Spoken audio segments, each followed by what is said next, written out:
All right, hey, what's up, guys? Coach Mack, Play Fast Football. All right, I know it's been about 2 months since I've done a video. Some things have changed in my life. I've changed jobs, had some things going on the last 2 months. I had to take a little time to kind of unwind a couple things here and there, and then reevaluate, where I want to be in my life and what I want to do.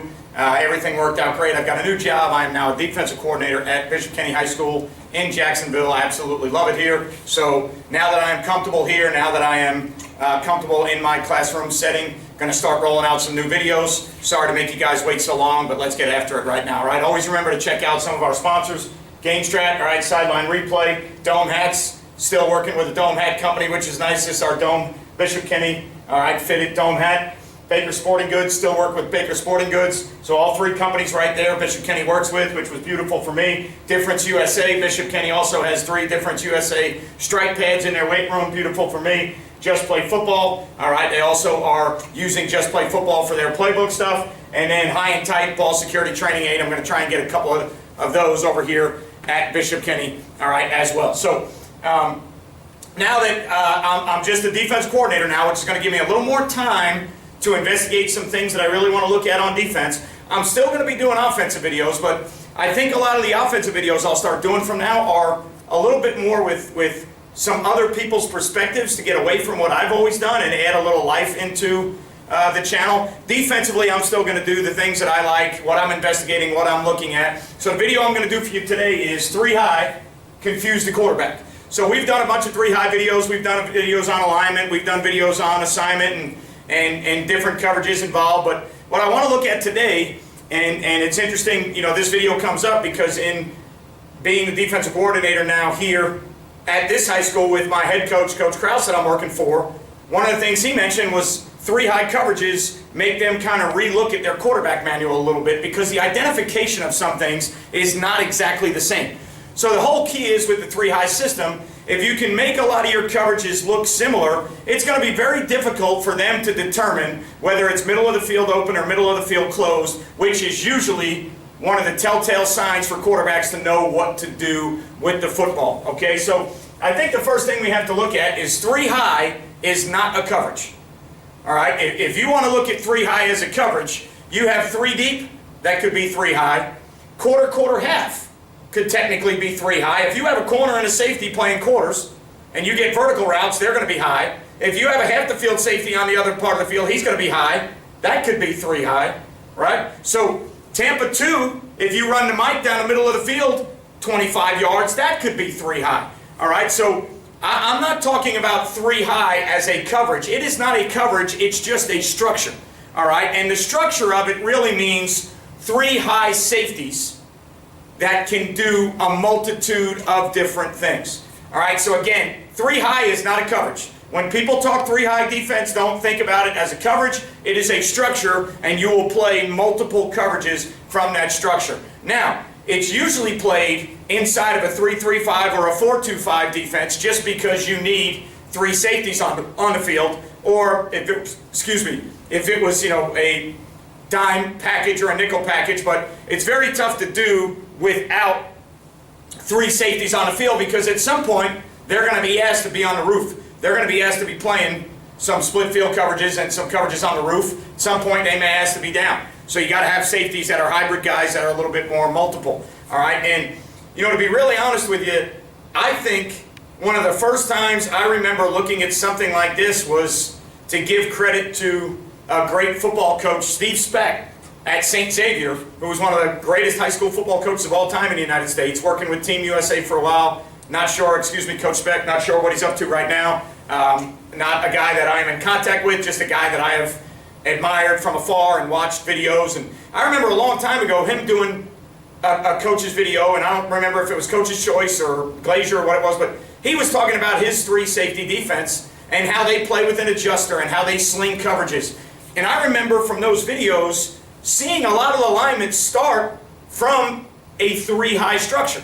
And then more recently, obviously, Iowa State made it probably famous, right? But at some point it was probably played before that. I cut my teeth on it with Iowa State, and now I tend to start finding other people that are playing it more, right? But 3 high is a structure, not a coverage. Now, the beauty of it is from that structure, we are going to play multiple coverages, which are going to confuse the quarterback. So for me, my base 3 high principle is taught out of our normal split field rules, okay? It's our normal split field rules where we are playing palms and palms to 2 removed, okay? And the middle safety is now basically becoming the Mike linebacker, all right, which is that guy that has to relate to number 3, okay? So for us, we eliminate the Mike linebacker from the coverage, and usually what will happen is the Mike will be an add-on guy, maybe a guy that we plug, maybe a guy that's secondary contained, maybe a guy that we play as a low rat, but the Mike is not part of our pushes, he's not part of our pattern matches. The middle safety is now becoming part of the pattern match so that if 3 went out, he is now down and playing part of the push. We're going to push this. He's going to find a new 3, corner and safety, play read off 1, 2 like they always do. Okay? If 3 was tight, then that middle safety has to know he's on top of 3, has to make sure 3 can't go vertical. So if 3 took a tight release, middle safety knows that he has all of that. All right? Especially if it's vertical, cover it from the top down. If he runs check down, usually on early downs, give that up. Tackle it late. Maybe the Mike is there as a rat or something different. So we play it. The base 3 high coverage for me is part of our split field coverage. That's one of the reasons last year I installed it, started playing it at the school I was at. I felt like I had a couple kids that it would be really good for. I thought the alignment was rather simple. But the bottom line is it didn't change coverage. The will, the nickel, the corners, and the safeties all played the same coverages we were teaching all the time. It was our normal split field principles, right? So depending on the depth you start that middle safety at and how good of a player he is, if those safeties are all somewhere at 10 yards, okay, and this middle safety is going to walk down a little bit, well, pre-snap picture to the quarterback, that looks like a middle of the field closed defense. So that quarterback might now start looking for his middle of the field closed beaters. Maybe they're a half field team that has a middle of the field open progression, middle of the field closed progression.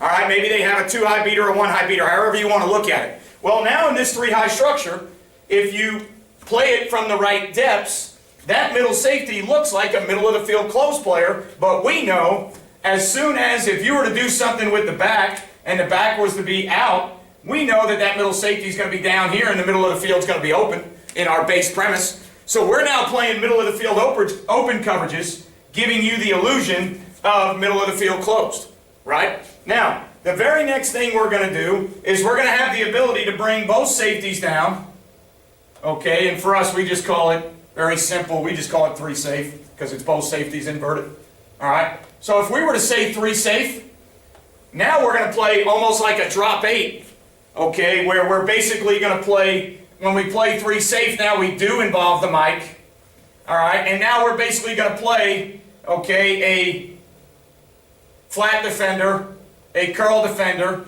a 3 side hook defender, a curl defender, a flat defender, and now we're going to play middle of the field closed, 3 deep coverages.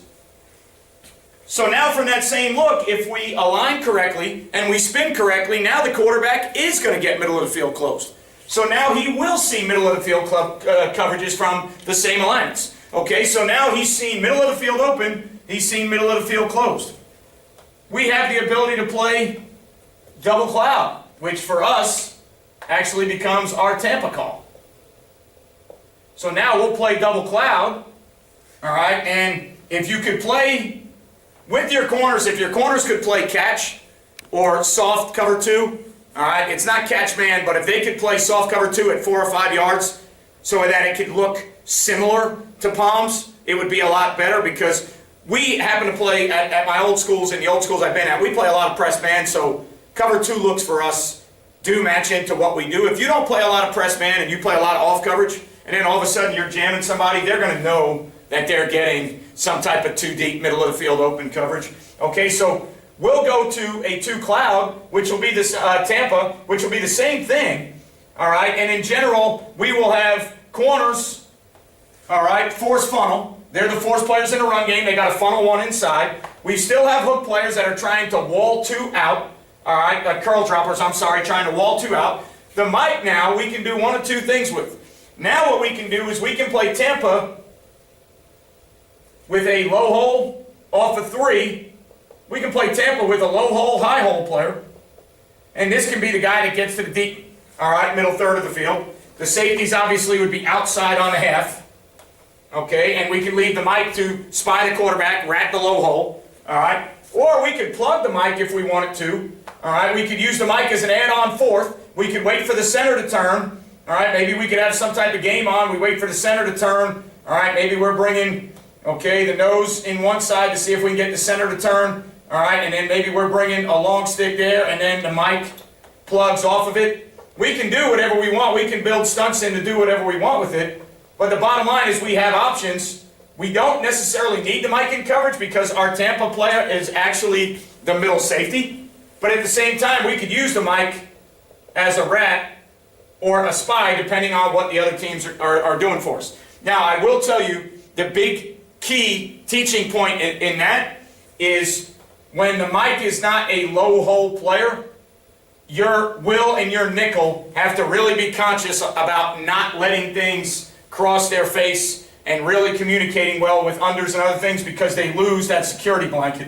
With that, more often than not, if we're playing teams that throw the ball, we're going to leave the mic there when we call this coverage because if they're running mesh, drive, shallow, anything where they got crossers coming, the low rat player gives us that security blanket so that if we don't get a good reroute on 2 or if 2 is shallow right now and the nickel can't get a hand on him, all right, he can't just sit over the ball and catch the ball forever. He can't just run the big spot on mesh maybe and catch the ball. We've got that mic as a security blanket, extra player for us, right? So we've showed you middle of the field open, split field coverages. We've showed you middle of the field closed, traditional 3 deep, dropping 8. We've showed you middle of the field closed, Tampa 2, old school, just using the middle safety instead of the mic, okay? And then the other thing is you've got a multitude of rotations to play inserted 3 deep defense. You've got a multitude of rotations now to choose from so that if you wanted to rotate a corner down to kick and you wanted to roll everything towards him, so there's your deep third player, okay, there's your deep middle player. Well, now you'll probably bring the safety away from the corner kicked and bring him down, and now you'll play that corner away off the third, so we'll roll everything to that corner. All right, and now we'll drop and push the drops of everything a little bit that way. And now we can drop 8 again with a clouded or a kicked corner, okay? So there's so many insertion points from the 3 high safety deal that it makes it so confusing for the quarterback if you can line up very similar and show them 3 high on the roof all the time. The better quarterbacks are going to figure it out by alignment, alignment ability. So they're going to know when that safety's at 8, when he's at 10 or 11, and they'll watch enough film, and a good coach will say, hey, look, if he's at 8, he's coming down. If he's at 10, he's dropping. All right, because there's enough film out there. If you've got the kid that can do everything from 10, so be it. I don't know how many guys are going to be comfortable if he's the extra guy in your base run fits, and he's the guy that's making that 7th guy in the box. All right, that 5th guy right away when your overhangs are walked out a little bit, based on the insertion of 3 in a 1-back set. A lot of guys aren't going to feel comfortable leaving that middle safety at 10 yards. All right, so it's all up to you. But if you can leave those safeties at 10 yards and then be able to play normal split field, then be able to play double buzz or 3 safe, double cloud or Tampa, and then change the insertion point from 3 deep, you've now got yourself into a scenario where your coverages look very similar. It's hard to tell middle of the field open from middle of the field closed. Okay, and you're trying to make it a little bit more difficult for the quarterback, right? In the old days of playing defense, if we were a split field team and we were a 4-2-5 team, we had to give you usually some type of tell, all right, for whatever the deal was. If we were a 4-2-5 team playing it like this, to 2x2, we had to worry about canceling bubbles and where we were going to send guys to take away, all right, the big B bubble, and then if the mic's playing the smaller A bubble, we had to worry about stunts and walking guys out, but that's middle of the field open. Okay, we would have to do a real good job disguising, spinning one of these guys down, and this other guy would have to really go to close the middle of the field. So the rotations really became a lot easier for the quarterback to see. Now, obviously, everybody would try and spin. Everybody would try and rotate. But those rotations and those spins became so much easier because of where those guys were coming from. All right? When you take one guy out of it and you put a guy at that third level that's really playing as a Mike linebacker at the third level, now all of a sudden it's tougher to determine, is he down and it's middle of the field open? Is he back and it's middle of the field closed? Now, outside of some funky blitzes and things, I really don't have to run him to the middle, or I don't have to run him to the middle because I really have the guy to play the middle. He's either going to play down where I want him or back where I want him, and it makes it a lot tougher on the quarterback, at least in my opinion and in the people I've talked to. Okay, so three high defense is here to stay right now, I think. I think you're going to be seeing more of it. I think you might even see more of it with some four down structures. I think guys are going to get a little bit creative doing more of it with some four down. I believe I've been told by a lot of the guys on social media that study it more than I do as far as college games and whatnot. I believe Oklahoma State was doing a bunch of it last year from four down. Again, correct me if I'm wrong, I'm wrong. All right, I don't watch a ton of Oklahoma State. I would only watch it if there was something I definitely wanted to study, but there's plenty of guys out there that watch more college games than I do and study things more than I do from that standpoint. But I believe I read somewhere that Oklahoma State was playing some four down, three high. It's doable. You got to figure out how to cancel gaps. It's basically a light box theory, figuring out how to take away A and B gaps. You're trying to deny vertical entry. You're trying to take away bubbles. All right, so it's doable from four down as well, maybe a little bit riskier, but I think you're going to see more three high coverages. I think you're going to see them in the NFL. I think you're going to see them in college. I think you're going to continue to see them grow at the high school level. I think it's a great spot for one of your best athletes on the field, just like quarterback is on offense. I think the third high safety spot is pretty good for one of your best athletes on defense. I think it can be multiple depending on who you're playing. I think that guy can be more of a linebacker. I think he can be more of a safety depending on the game plan and his skill set. So I think it's a very adjustable, multiple defense that within some very simple terms can be multiple enough to look complicated to the offense. And that's one of the things that I love about it, trying to finish cleaning up what we want to do at the front and how we want to fit runs, because again, as I get older every year, I'm looking for more consistent, static ways to fit runs. The more I start to shade and get out of different, if I'm playing tight front and I'm trying to take away the A's and the B's with four in the box, as soon as I get a tight end set, if I shade to a 5 and an A shade and a 4-eye on the backside, I'm now right back in the world with a B gap bubble and a small A gap bubble on the backside. Those are two different worlds that I'm not sure that I want to live in. Now, when you watch the college and the NFL teams, there's 95 fronts and 95 coverages and they got to fit them all. That's great for them. That's awesome for PowerPoints. At our level, my experience, I want to get one thing, maybe two, that we can fit. And hopefully the fits stay as consistent as possible, and then we'll bring movement, stunts, pressures, or something else. I don't want multiple fits from multiple fronts and multiple coverages. I'm not good enough to teach it. I don't want to do it. All right, so feels great to be doing these videos again, guys. Hopefully everybody is still out there watching. Going to do YouTube Live sometime this week. Going to throw some more stuff up on Patreon now that I can get my hands on some different film here and there to put it up on Patreon. So look forward to that. Clinic is probably going to be run again next December, a year from now. I looked into doing some stuff in the summer, but the venue is really important to us, and we can't get the venue in the summer because it's a wedding, a big-time wedding facility. So I think I'm going to go ahead a year out and say that there'll be no new strands of Omicron or whatever else may come out, and in January we'll be able to travel, have everybody in a hotel, have the oceanside, waterfront hotel ready to go in St. Augustine with the sponsors we had, adding some new sponsors, so I'm excited to kick that off. Also looking forward to possibly now at Bishop Kenny, right on the river across from the Jaguars Stadium in this beautiful setting, actually now looking forward to doing Play Fast football camps. So if you're in the area, you're around, going to look this summer to do some Play Fast football camps where I get some of the best high school coaches in the area around to develop the skills of younger players simply to make a better football game. All right, so good to be back doing videos, guys. Sorry I was gone for so long. Had to get a few things in order. Now that they're in order, I'm ready to roll. Remember, you won't play well until you play fast, and I will catch you guys next time.